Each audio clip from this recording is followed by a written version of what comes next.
Pessoal, na aula de hoje nós vamos trabalhar as questões 3, 4 e 5 do nosso caderno de questões. Na questão número 3, nós devemos calcular o excesso do número de prótons em relação ao número de elétrons. Mas antes de eu explicar essa parte, eu quero analisar com vocês as informações que estão contidas nesse gráfico, que é apresentado nessa questão. Aqui no gráfico nós percebemos que há uma redução no valor do campo elétrico. Ele cai de 28,8 para 3,2, à medida que a distância aumenta de 1 para 3. Isso aqui faz a gente lembrar da relação de proporção inversa que existe entre o campo elétrico e a distância. À medida que a distância aumenta, o campo elétrico tende a diminuir. E o contrário, à medida que a distância diminui, o campo elétrico tende a aumentar. Outra coisa que eu preciso chamar a atenção é que nesse gráfico, esses valores devem vir acompanhados das suas ordens de grandeza. Para o campo elétrico, a ordem de grandeza é 10 elevado a 4 e para a distância, a ordem de grandeza 10 elevado a menos 2. O que isso quer dizer? Por exemplo, quando a gente se referir ao campo elétrico de maior valor, a gente vai dizer que esse valor ele é 28,8 vezes 10 elevado à quarta. Vocês vão perceber que trata-se, então, de uma notação científica. Se eu me referir ao campo elétrico de menor valor, então, nesse caso, o valor é 3,2 vezes 10 elevado à quarta. E o mesmo raciocínio pode ser aplicado para a distância. A menor distância, 1 vezes 10 a menos 2. A maior distância, 3 vezes 10 a menos 2. Muito bem. Agora vamos nos concentrar no foco dessa questão, que é calcular o excesso do número de prótons. Para a gente responder essa questão, a gente vai precisar lembrar da primeira equação que foi trabalhada assim que iniciamos o conteúdo de carga elétrica, que é essa equação aqui, Q é igual a N vezes E, onde a letra Q representa o valor da carga, a letra N representa o número de partículas em excesso e a letra E representa o valor da carga elementar. O valor da carga já foi dado no próprio enunciado da questão, que é 1,6 vezes 10 elevado a menos 19. De modo que, para responder essa questão, a gente só precisa encontrar o valor de N. Então, nosso objetivo principal é esse aqui. O único detalhe é que a gente não tem o valor da carga. Então, a primeira coisa que a gente tem que fazer é calcular o valor da carga elétrica. E como a gente vai fazer isso? Bom, se a gente já tem as informações no gráfico do campo elétrico e da distância, a gente pode utilizar a fórmula do campo elétrico. Aí vocês vão me perguntar, mas no gráfico eu tenho dois valores para o campo elétrico. Qual dos dois eu devo usar? Bom, você pode utilizar qualquer um desses valores, desde que você relacione a distância correta. Por exemplo, o valor 28,8 vezes 10 à quarta, ele está relacionado com o menor valor de distância.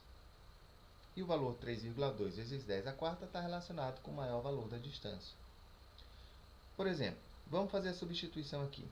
Se por acaso a gente decidisse usar como valor do campo elétrico 28,8 vezes 10 à quarta.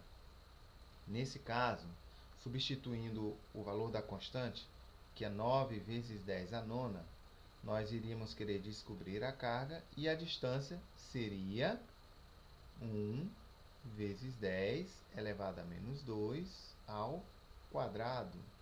Então, essa seria a substituição correta.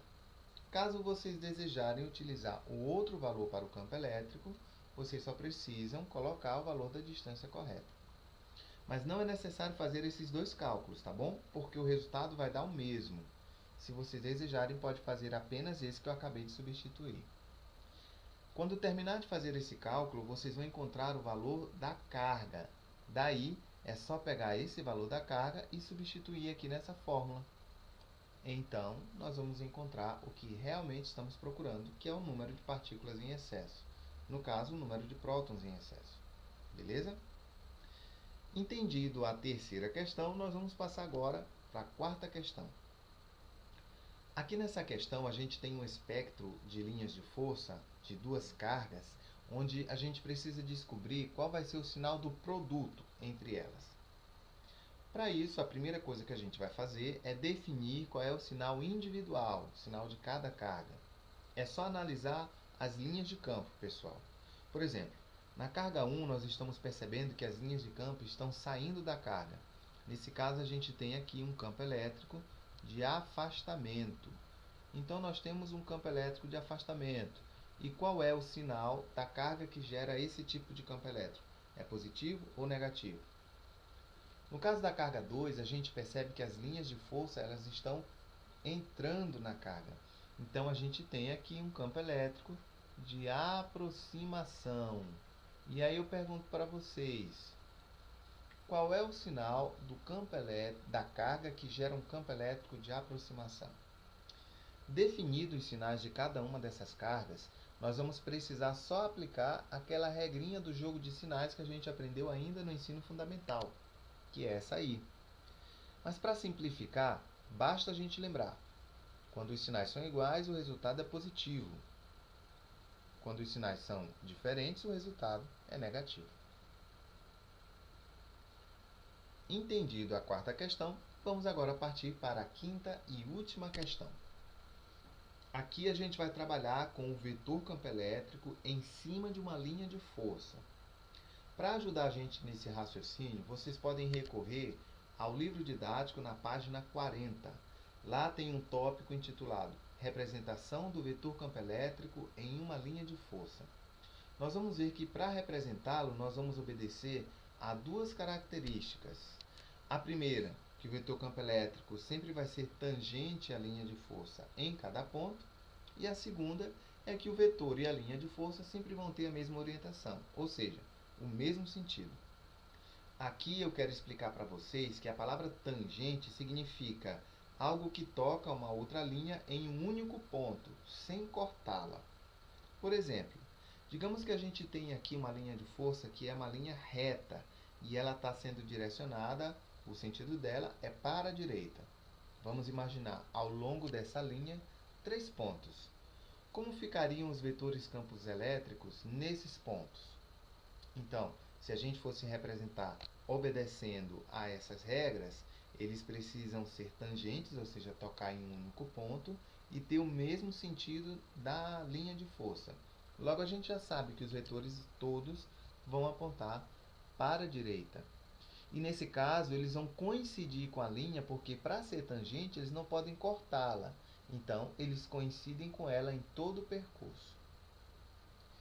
Mas e se por acaso a gente está falando de uma linha de força que seja curva, como no caso da questão 5? Vejam esse exemplo. Aqui a gente tem essa linha de força e nós vamos ter esses pontinhos aí que estão espalhados ao longo dessa linha de força. Vamos lembrar, gente, o vetor campo elétrico nesses pontos ele tem que ser tangente, ou seja, ele tem que tocar apenas em um único ponto, ele não pode cortar essa reta. Ele toca nesse ponto. E o sentido desse vetor tem que ser o mesmo sentido da reta ali naquele trecho. Então, por exemplo, vejam como vão ficar os campos elétricos nos pontos A, B e C. Aí a gente percebe que eles tocam naquele ponto e seguem linha reta. Tocam no ponto e seguem linha reta. Mas sempre obedecendo o mesmo sentido da linha de força na qual eles estão fazendo parte. É muito simples representar um vetor campo elétrico em cima de uma linha de força. Basta a gente lembrar dessas duas características. Então, pessoal, essa é a explicação que nós temos para as questões 3, 4 e 5. Estamos encerrando o segundo caderno de questões e eu espero que vocês possam entregá-lo na data correta. Lembrem-se, a data de entrega desse caderno é na próxima sexta-feira. E na próxima sexta nós vamos fazer uma live para fazer a resolução tanto das questões do primeiro caderno quanto do segundo caderno.